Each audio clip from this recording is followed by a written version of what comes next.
अस्सलाम वालेकुम, क्या हाल है जनाब? ठीक है आप साहब? आज आपको चेक कराते हैं जी डायमंड डॉग के बच्चे। माशाल्लाह से 3 बच्चे निकले थे और ये हैं जी माशाल्लाह। इनको पकड़ के देखते हैं। ओए ये छोटा सा, ओए तो उड़ भी गया है। इतना छोटा सा है और उड़ गया है।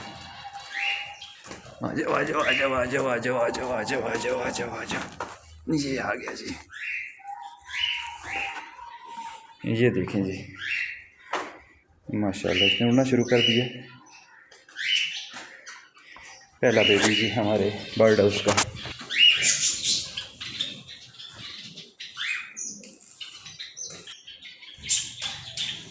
इधर बिठाते हैं इसको।